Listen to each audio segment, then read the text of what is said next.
I'm Michael Leal with Analytical Innovations, LLC, and I'm here with Sean Jameson from DUV Analytics. Um, I don't know if you know a whole lot about DUV Analytics, but it's one of the detectors that you should have in your lab on your GC. It's probably the only one you need, actually, better than mass spec. But let me have Sean give you a little information about this. Yeah, so VUV, we just make a vacuum ultraviolet. That's what it stands for, vacuum ultraviolet absorption spectroscopy instrument that is suited for gas phase absorption measurement. So we just put this on the back end of the GC as a detector. The benefit of dealing in the vacuum ultraviolet is that you're basically looking at very high energy. So you're probing these molecules at very high energy. It means they have very strong absorption responses. Everything basically absorbs in this space except for the carrier gases. Every molecule has a unique absorption spectrum because we're actually, that absorption shape is determined by the electron orientation of the molecule. So, even isomers look different, but most hydrocarbon classes actually look similar. So these absorption responses, again, are very, very strong. There's no matrix effects associated with them. It's the beauty of dealing with gas phase absorption in the vacuum ultraviolet. Well, so the interesting thing is that, sometimes you get very technical about, what's going on with this instrument. And so what I want to do is kind of talk about the practical use of what does this mean for the end user. And so now that I've had some experience with it, I've been able to use a couple of your products, the VGA and the Luminar. The thing that struck me about the VGA so much was that it almost eliminated the need for the mass spec, because I feel like the mass spec is it's got the reason for it. You do need a mass spec, but not in most laboratories. Most laboratories don't have the skill to actually use it, or the people to actually maintain it. And what I loved about the VGA was that basically you can run it, you set it and forget it. It is pretty much an automatic analysis. Yeah, I've gotten in trouble in the past talking about comparing ourselves to mass spec. Mass spec people are typically very loyal to mass spec, and we've learned that it's easier for us to say that we are a good complement to mass spec versus competitive with mass spec. But certainly some of the benefits, again, it kind of get back to this gas phase absorption.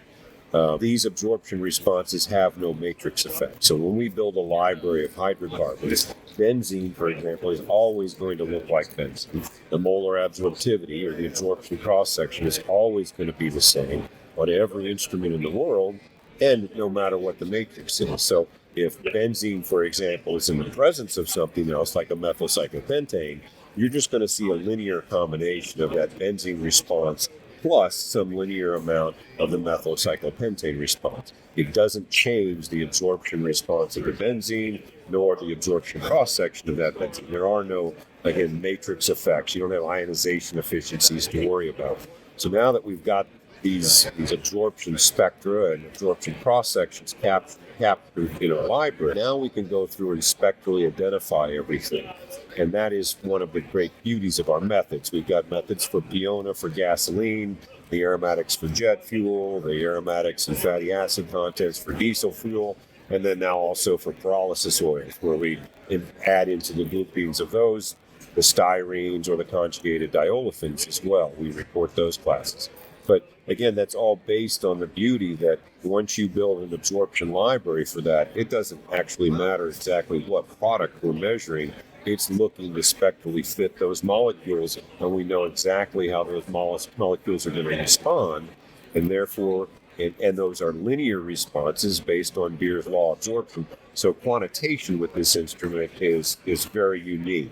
There are a lot of methods out there where people do GCMS and then FID for quantitation. They use the MS for the qualitative, confirmation of data, and then the FID for quantitative. With our instrument, you kind of get two in one. We have these absorption responses for spectral fitting, and then knowing that those responses are perfectly linear, it's an excellent quantitative tool as well.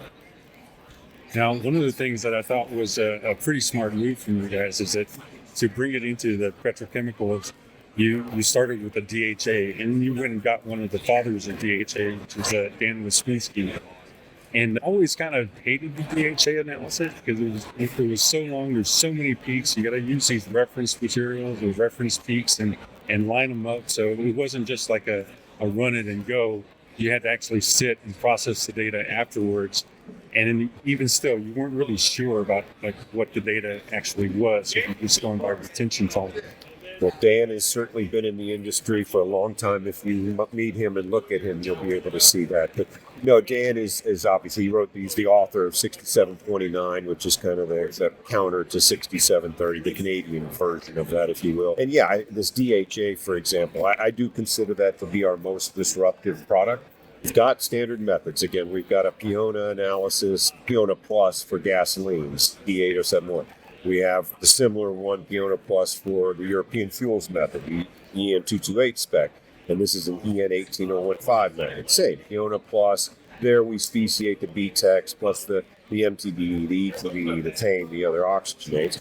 A method for jet fuel, 8267, a method for diesel, a method for pile. But that DHA, is uniquely powerful. I think it's the most disruptive because we're not using a retention table for this at all. We're doing spectral verification of every component. So you get very, very accurate data. And this is done in a fully automated fashion. So you no longer have to use your best lab technician to go through and process it. Well, the amazing thing about that is that, a DHA has its limitations. You can only go, I guess, to C10, something like that. And you're able to give an accurate analysis or characterization of the types of molecules beyond C10. It's very easy. Yeah, so there's a lot of unknown in the DHAs, and mostly that comes from, if a peak comes out where you don't have a retention table established, right? You don't have a peak table established with a known retention, that gets tossed into an unknown bucket. And for us, again, these class similarities spectrally that exist, those continue through the full carbon number range. They continue to higher carbon number ranges. So when we get to a peak, again, we're not identifying based on a retention expectation. We'll see that by shape, that's a monoaromatic, or that's a diolefin, or that's a diaromatic, and then we'll know based on the retention what carbon number bucket to throw it into. So typical DHA, you may get 3-5% unknowns. Our typical DHAs are less than 0.5% of unknowns, and that typically only comes from, right at the very edges of the peak tail where it starts to get a signal and noise challenge. It's not that we don't understand what that is. If there's enough response for us to see a spectral shape, we'll know what class of carbon number bucket to put it in. Yeah. And so the other thing is, so this sounds very scientific and it almost feels like it's over your head, right? The beauty of it is that you don't even have to understand it because it's all automated. Yeah. All of our methods are just based on a very robust, simple nonpolar column, single nonpolar column. We don't use any valves or traps or any of that stuff. So one, it's very robust. Chromatographically, when you look at it, it looks, it makes sense. It's a boiling point separation that we're dealing with. And then since we have the libraries with all of these response factors, and since we're doing a mass balance reporting, in other words, we want to normalize everything to 100%, there actually is no calibration whatsoever. In fact, there's really not a way to calibrate our instrument. You'll hit go, a minute later, you're going to get your analysis results. The run times are also quite a bit shorter because we're just using a simple 30-meter nonpolar column for most of it. Right, so just to reiterate that, the calibration is very simple. You just do a straight alkane mix, and then you don't even really care about the resolution because you're monitoring all these wavelengths at the same time. So it automatically identifies that you have a pretty extensive library, that was another thing. I was just hearing you talk to another customer today about this, how you built your library. And that was very unique in that you don't even necessarily have to have the compound.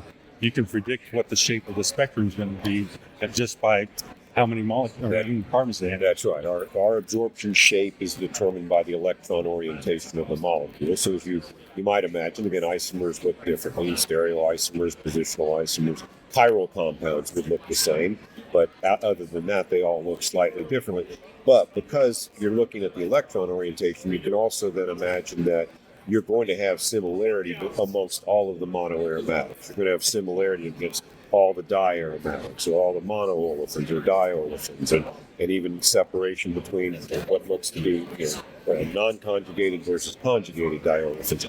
But those similarities continue all the way through the carbon number range. So we're able to build a pile library, for example, by replicating these lower carbon number spectra, copying those into our library, and then adjusting their molar absorptivity, their absorption cross-section, with these that are called, basically these asymptoting curves. If you look at the relative response factor of any of these classes across the carbon number range, we can obviously plot those, measure real standards to see the beginning of that curvature.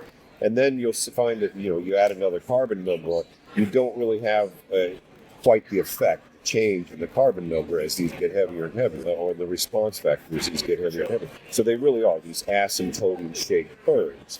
And so what we will do is approximate that asymptoting shaped curve. We'll then run a whole bunch of samples. We'll compare that versus HPLC or fractionated cuts, or FIA or whatever. And once we have confidence that those curves, those relative response factor asymptoting curves are accurate, it's penciled down, and we now have a method that can go through and quantitate, and not only qualify everything, but quantitate those components all the way through again into our pile method up to C64. So one of the interesting things that I also find about your detector is that you pretty much can put it on any GC. You're not married to any one. And once I had it in my lab and I looked at the data and how you were operating, you almost eliminated even the need for the CDS, because the CDS can't read the data anyways. And so you're doing all of the processing. Of course, you have some help with the reporting on Advantage's Dragon 2 software. Yeah. So we build, as you say, we have our own library, our own analysis that goes with this. In fact, we've got instruments in every flavor of GC with them imaginable. Most of them go on either the left or the right side. And then we really just communicate to the GC through a stop trigger code. So on your CDS, we'll hit go on your CDS. The GC starts, that automatically triggers our acquisition. First thing we do is take a dark noise reading, then we open a shutter and just begin taking the acquisition again of 2,000 pixels in that wavelength range. On most methods at 5 hertz, 7 hertz, something like that. But that's a fully automated process, and like I said, it's no CDS really required for this. Many of our instruments, if you're familiar with operating the front keypad, many of our instruments aren't connected to a CDS at all. Our output file, we can either send you a PDF, or we can output it in an Excel file or CSV file. And then people can integrate the reading that data file output to bring it back into LIMS or whatever you want to do. We do have partners like DaVinci and Advantage who have written the scripts to take our results file, integrate them into their reporting tools, and for example, like our DHA data, we don't do any physical property determinations. Our job is to basically measure the composition of your fuels. If you want to estimate RON-MON, if you want to do physical property determinations, we turn our data set over to those reporting software packages. They calculate those things and then report the data back. Well, so the interesting thing about that, when I used it and I saw everything that was possible as far as calculating all the estimated reporting values that the Advantage software had for DHA, I said, all of this data is actually very, very useful. So I just reported it all, which ended up being like every sample had maybe like 300 or 400 different analytes that were in them. But my mindset was that, okay, somewhere, if you've got this data, you can actually model some things afterwards. And so it's going to be more valuable later. One of the things that was kind of surprising is that you actually get some this data correlates pretty nicely with 2887. Yeah. We, in fact, the way we on our gasoline methods, the way we approximate carbon number is we just run a linear alkane standard, so we know where they're coming out, and then based on where we find these various molecules, whether they fall obviously in between those linear alkanes, we can estimate carbon number. When you get into the heavier products, jet fuel, diesel, pie oil, you're going to get a lot of molecules coming out maybe 2 carbon numbers ahead of where you would expect their boiling point to be. And so what we've decided is that carbon number table estimation for these heavier methods is kind of nonsensical. So what we've done now is use those linear alkanes to set those as boiling points. You know what those boiling points are. And so now we can output our results as a boiling point result table. And yeah, the correlation to SIMDIST is really, really good on these, as you would expect. One note about that is I would get calls from the engineers that they didn't believe my SIMDIST data. And they said, well, did you look at the VGA data?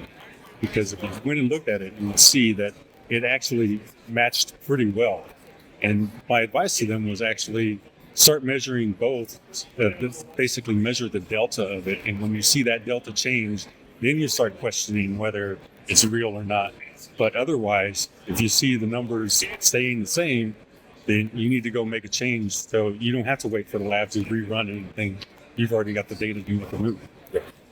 No, again, in this SIMDIST, it was kind of pushed onto us by the people who are doing the pyrolysis oils. Really, obviously, that's super important for them to understand so they can make good decisions on molecular cut points and things like that. And again, it just becomes nonsensical to report it as a carbon number estimation. So when we just turn this feature on, it's backwards compatible to our jet fuel method and diesel fuel methods, and you can just start reporting by boiling point those methods. But like I said, it's a great agreement to 2887. We've got some work to do to get that accepted into an ASTM method, if you will, or the equivalency to 2887. That's the normal ASTM headache and process. But for engineers right now, it's excellent data that they can get access to right away.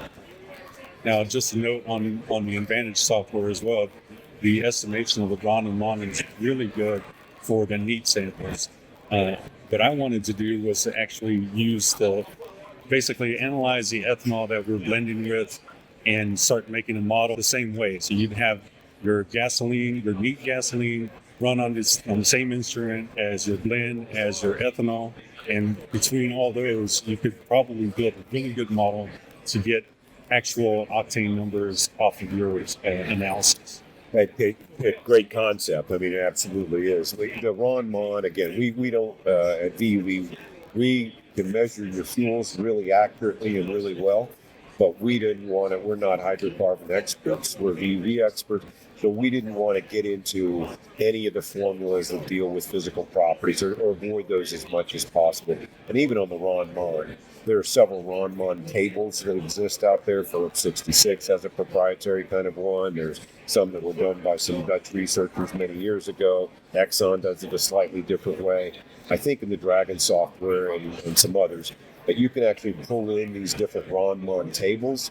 And again, all we're doing is we're very accurately determining which compounds are there and how much of them, and then you can plug that into whatever Ron Mon table you want. And again, some people have more confidence with this Ron Mon table or that Ron Mon table. We're not picking winners and losers here. We're just giving you the accurate composition, and then you can plug that into a Ron Mon table. So one of the things that was very surprising, I had an issue come up where there was an analyte that became of interest, and they were trying to chase it down. And it wasn't, when I went to do the report, I'm sure it's in my library to be able to see it. And then I found out, okay, well, yeah, I do have it in the library, but the DHA software, or the BHA software, actually didn't have it in there. And so that's why I didn't see it. So after going through a few steps to add it to the library, I was able to reprocess that same data and verify that those chemicals were in there. We refer to this internally, and we talk about our data set being persistent, or another way to look at it is kind of electronic retail. Because we're basically acquiring, again, 2,000 pixels of absorption data, let's say 5 hertz, across a 30-minute run on a 30-meter nonpolar column. So we've got this kind of electronic signature, and that's what we go process. But that electronic data file, there's no dependencies. There's no user dependency, no setup dependencies, no matrix dependencies. We're just solving that. You can store that electronic data file and treat it like an electronic retailer. There's a great example we've got where a customer came to us and they basically saw a peak that very clearly wasn't properly identified. It's easy to see on our software that it's highlighted by some red dots where we statistically didn't solve it well. And so he just emailed us that file and asked for help. And what's going on? We don't know what's at that peak. Our guys go look at that. We compare it to our global library, and we saw very clearly, in fact, there was both DCPD and styrene in their sample. Those aren't in our normal gasoline library. So we added those back into their library. And then what they can do is now they've got a library that looks for the DCPD and styrene. Now they can go back and reprocess all those prior samples that they have an electronic butane for, and they can figure out where did DCPD start to come into their process. You may be able to associate it to a tank change or a valve change or what have you. You can kind of do a root cause analysis, figuring out where did that molecule that's unexpected and undesired start to creep into your process, and then you can get associated with some maintenance on it. Well, something else that I learned today from listening to you talk with the customers was, speaking of libraries, was the fact that you could create your own library and basically lock it down and share it with your own labs so that you could be your proprietary library and only you could actually give that analysis because you have the library. Yeah, we've got multiple customers now that not only they'll use our base methods as a starting one, a diesel library or a jet fuel library or the pie oil library. This is happening more and more. And when you take a pie oil library, we train everyone. We're happy to do it. In fact, more people using V&V for us, the better. But we teach them how to, let's go identify some components we want to add into the library. They can go add them in there. They can store them. As long as they name that library something different. You can't name it 8519 for traceability purposes, but you could call it Company X 8519 internal, right, or something. And then that becomes a proprietary analytical library. And what happens, like you said, if you send them that library to all of your pilot plants or what have you, you know they're doing the analytical exactly the same way that you described. You're giving them the relative response factors, the compounds, the GC conditions. There's nothing they can do to change that analytical. And you in R&D or the control some facility, you have total control of that analytical that's occurring at all your various satellites. Something that I think we kind of glossed over when we want to revisit is the calibration process, right? So you do a simple alkane and you're basically boiling points.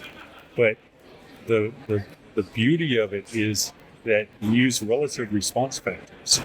And because, as you said, everything fluoresces, then now absorbs. Everything absorbs. So now you actually got a picture of 100% of the sample, which leaves the door open to do normalization.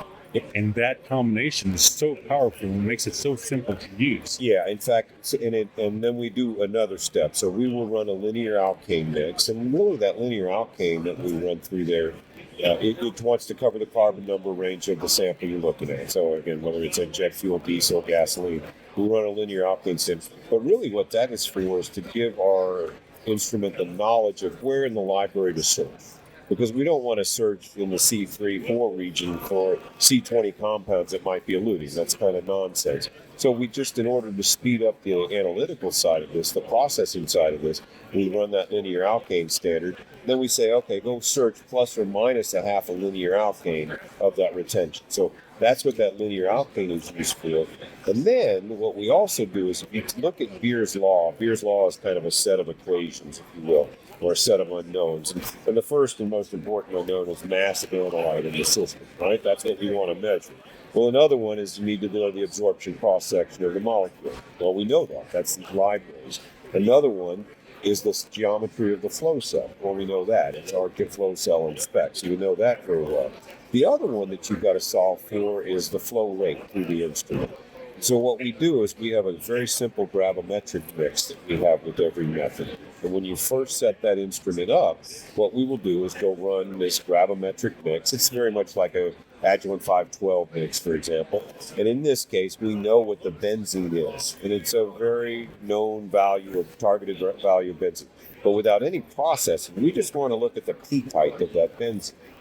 And if that benzene is too high, or our instrument has a makeup gas setting, And that makeup gas, again, like the carrier gas, is totally invisible. So if that benzene response is too high, we can increase our makeup gas, which would just drive that response, that peak down a little bit. Or inversely, if it's too small, we can back off to drive that response. But once that benzene response is in a targeted region, now every instrument in the world is using the same flow rate. So check, we've solved that.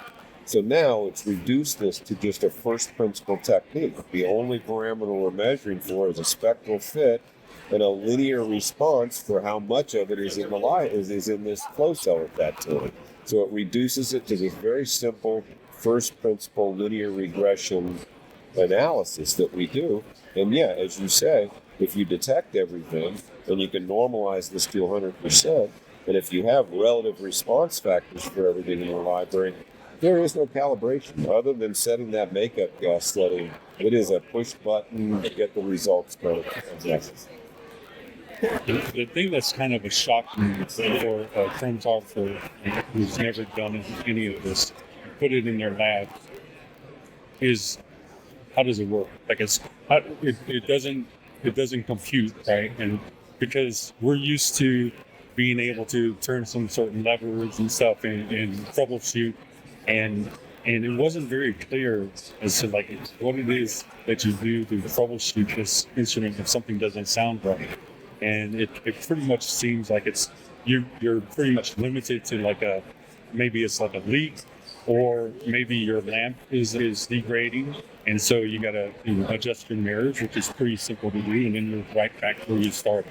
Yeah, and in fact, in that front, there really, as you say, there's nothing from a setup or calibration perspective that's going to change that data. They're going to absorb it. Those molecules are going to absorb the same on every instrument. You're going to do the normalization to 100%, report that data. The things that you do see with our instruments, first off, is it's a very good GC diagnostic tool. We see moisture. We see oxygen. So we know if there's something going on, a leak. Really, again, there's no way to calibrate it. So what we have are very well-established check standards with every method that are run through the entire interlaboratory study process. And you can run those, get your expected values. If something's wrong with those, it's typically something going on with the GC, a liner, what have you. But what can happen on our instrument is you can lose light. You can lose intensity, if you will. But that doesn't change your measurement. What it does is it actually causes your LODs to suffer. But it does not change the absorption cross-section of those molecules. It does not change their shape or the relative response factor. It strictly starts to limit the LODs. We'll start to lose the trace level components in there and start to not detect those. Like you said, the lamp change is very easy. You can swap it out, put it in, let it warm up. There's no special tools. It brings that data right back. Similarly, we have some mirrors basically that we can adjust to the instrument. But basically, when we start with a fully bright lamp, we steer the lamp off a little bit. As it decays, we steer that lamp back towards it just to gain and recover and gain intensity. But that's all you're doing, is you're just kind of recovering intensities. Those variations don't impact your data at all. Unless you're doing trace level work, then you're going to want as much light as possible always going through. One of the other things that I think we need to touch on is deconvolution. So you don't need a full resolution, full baseline resolution, because you're monitoring all these wavelengths.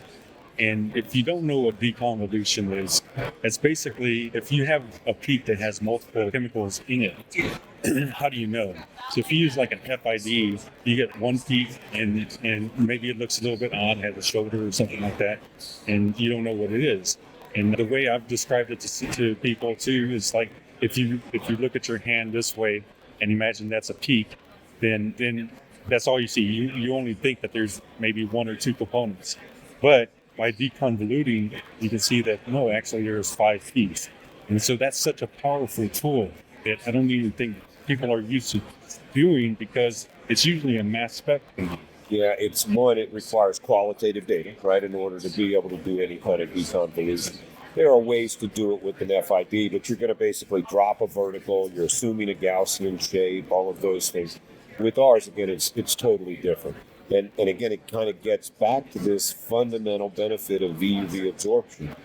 that molecule's response never changes even when it's co-leading with another peak. So for us, what we do is we, again, acquire 2,000 pixels of data in that wavelength range, 125 to 240.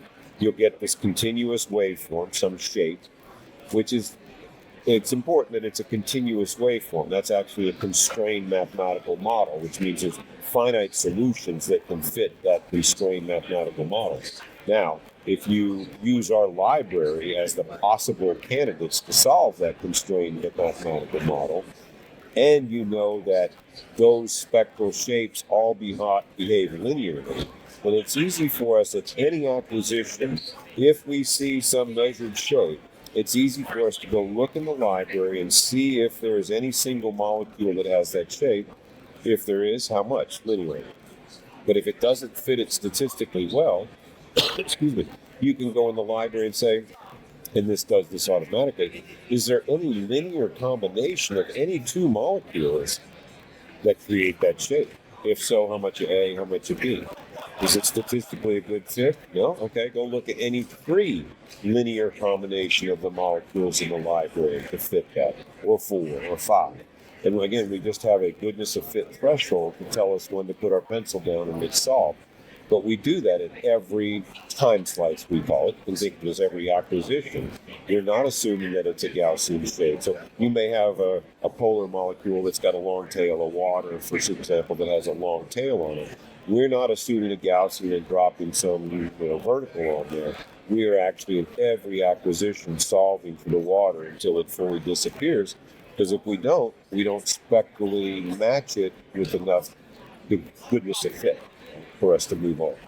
Well, that's another thing we have to touch on to help people understand the data, right? Where when you're looking at the spectrum, it's not a peak. It's like a line with heights. There's certain points where it's higher and lower on the spectrum. And so that was another thing I had to wrap my head around as a chromatographer. Is like, what am I looking at exactly? Yeah, we can draw a peak.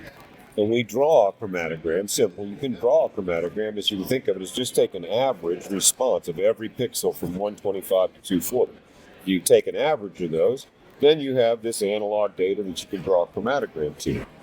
But again, at every acquisition, there's 2,000 pixels of absorption data that we're actually measuring. And that's really what we use to solve everything. We don't do any peak integration. We don't build peak tables. We don't do any vertical drops. Again, none of the classic chromatographic tools are used here. We just sum that data set up so you can visually see a chromatogram because this world feels comfortable with that. But we don't use that chromatogram in any way to solve for the quantitation of this. We're spectrally looking at every acquisition and solving the spectral information that creates that chromatograph. That's the other thing that's kind of amazing about this is the data that you're looking at is so dense because every time slice is a full spectrum of that sample at that time slice. And so if you look at a chromatogram, there's several different peaks in there. Each peak has several time slices in it. Yep.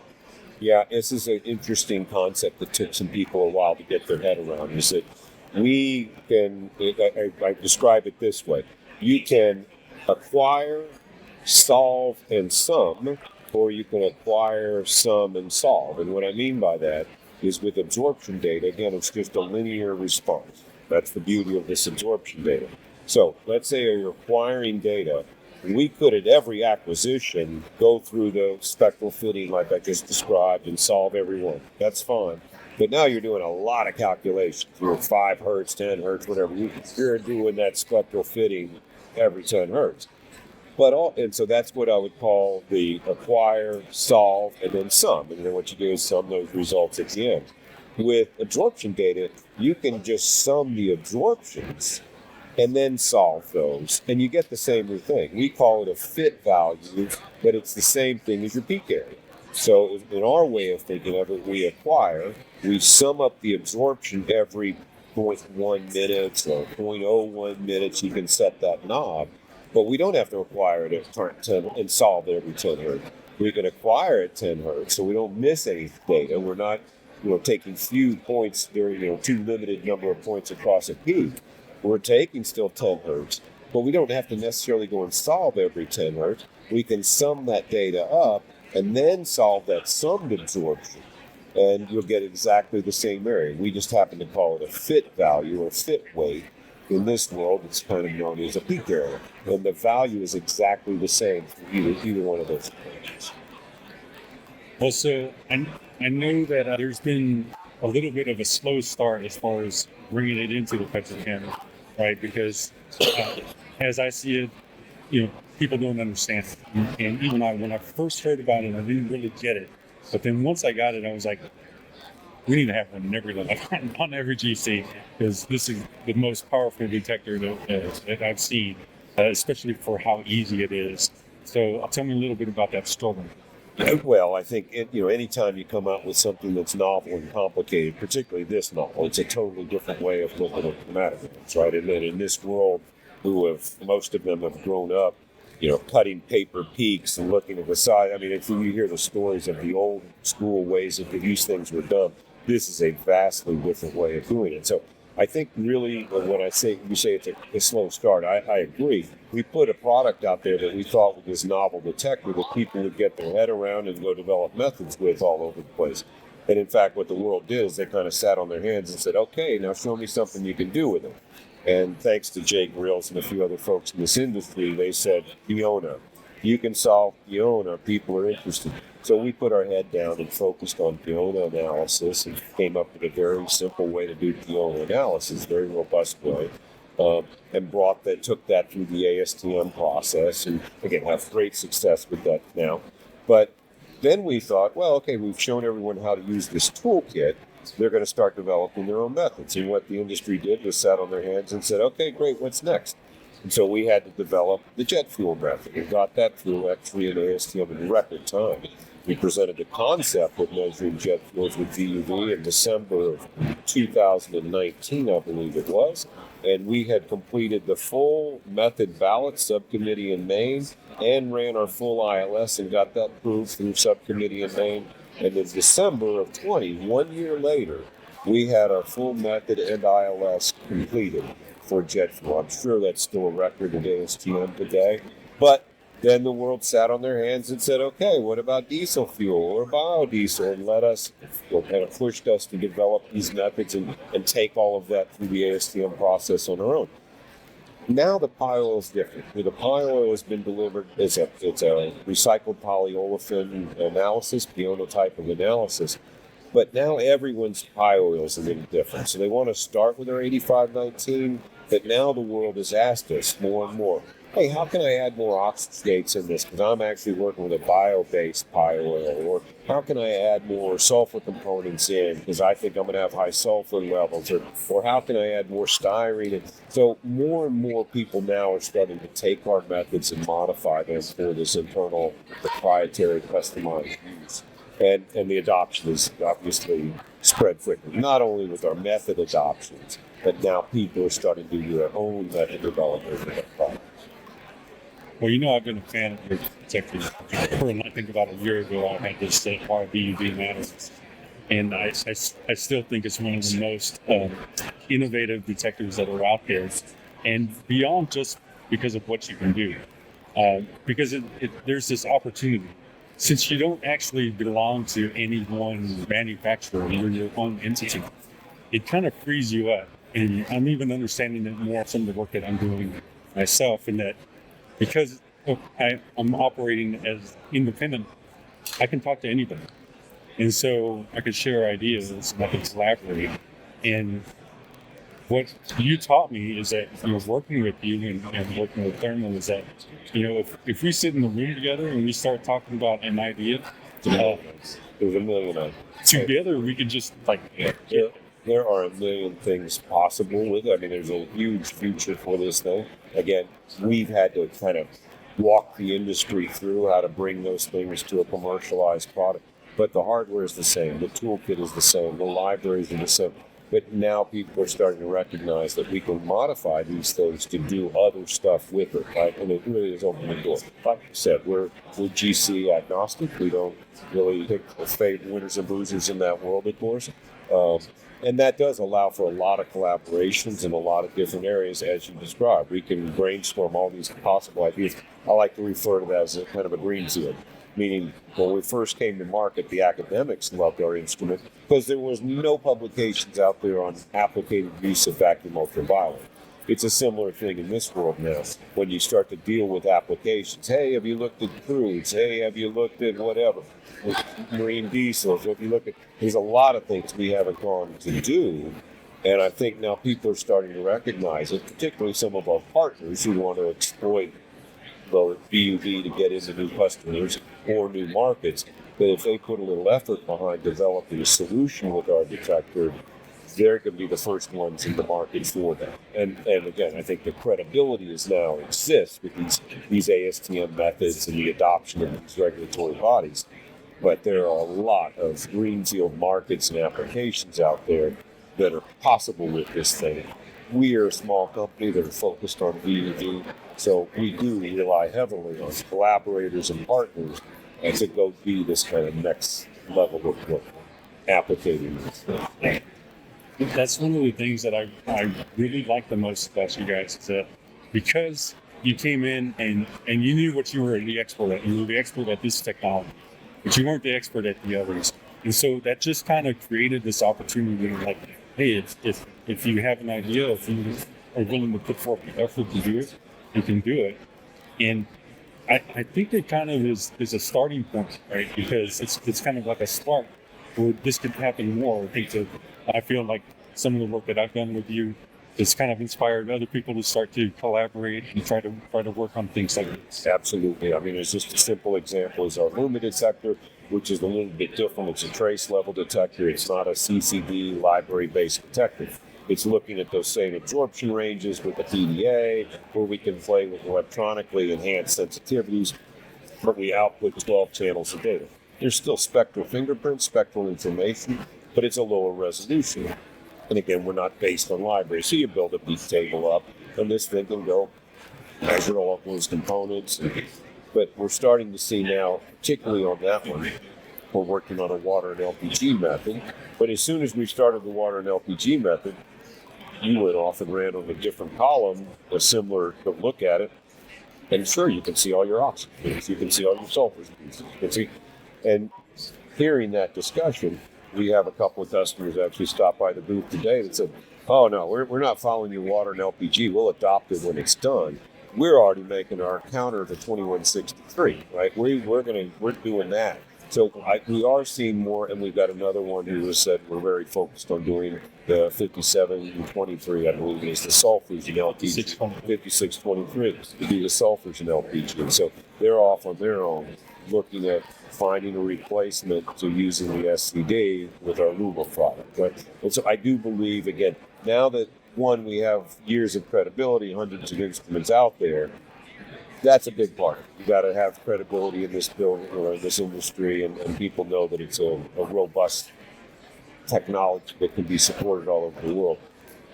And people now are familiar with the toolkit. They're understanding the value of EUV absorption and doing their own work on this. Well, that's interesting. I didn't realize that people working on the 5623 now. After that, I figured somebody would. I thought somebody would pick up the ball. And the oxygenates is another one, right? Yeah. I mean, there's the OFID people don't like, the SCD people don't like. I mean, there's a handful of things that are just kind of low-hanging fruit in our mind, and you can go replicate an ASTM method and swap out the detector, right? Swap it out if you don't like the detector. Chances are the Luma will be able to do that because it's a universal trace level detector. Well, the other thing I said whenever we did this project, like this is an online analyzer just waiting to happen. And it's funny, there's only maybe one or two people who approached me about that, but I thought there would be more people jumping at that. There are some very interested parties. The right parties are very, very interested in this, and there's a lot of discussion on that front. We do have a collaboration with Watson, who serves this market through a process analyzer. They have basically a cabinet but they're able to put our VGA in. They're also talking about putting aluminum in that as well. Fuel, water, and LPG. It's a very interesting one to do online. Apparently can help with catalyst costs or protection of catalyst quite nicely. So there are a lot of people on that front that are interested. Again, Boston right now serves that market for us. But yeah, these instruments, there's no flame. They're very easy to put into a process cabinet and slip into a class 1 Div 2 type environment. And yeah, you can radically change the process analyzer market today, which exists all on this, single peak, per compound kind of mentality. Get everything separated through infinite numbers of columns and valves, and we'll be able to do that spectrum. Well, here's a little bit of breaking news. We know it, right? But our viewers don't. We're going to continue. We're going to finish that Luma method. Yep. And we've got a new collaborator in the mix. We're pretty excited about it. We've got DCG that volunteered to help us out. It helps having those standards available. Exactly. So there's a lot more coming from the Luma and collaboration. I think that once we get through a couple of things, you can probably expect to see a lot of app notes. Yeah. Like you said, there's a lot to come with the Luma. A lot to come with the Luma. It's a very exciting product, and I'm really happy you let me collaborate with you. Yeah, absolutely. And let me sit here and love the ideas. Yeah, love the ideas. Full of ideas, and so far none of them are crazy. And the other thing, the reason why I wanted to do this is because I want to bring that perspective, the user perspective, so that it doesn't have to be so educated as far as like what this tool is for. It's a very practical tool. And I wanted to kind of present it in a way that, look, you can use this, you want to use this, you need this. Yeah. Again, I mean, we've been preaching to the choir. We've been convinced of what we can do for a long, long time, and like I said, it's just so novel, it's so different that it does take a lot of people a while to get their head around this. What is nice is I can pretty much tell you that any one of our users is a great reference for us. Because what they find is it just works. It works, it's robust, and once they get their head around it, it's really remarkably easy to go. So my idea is to kind of do this with other instruments, with other vendors. You're my first. I really appreciate you inaugural doing that. Perfect. Yes. Yeah. And, happy to do it. And I think this is going to be a fun thing. I really enjoy working with you and your guys. And the collaboration is one of the things that I enjoy so much. And I didn't realize how much I was going to enjoy it. We appreciate the enthusiastic support, honestly, and the ideas. Again, like I said, there's a lot of things we can do, and we don't know what they are. We're VV people. We're not hypothetical people. Well, thank you for your time. Absolutely. Well, I appreciate it. Thank you.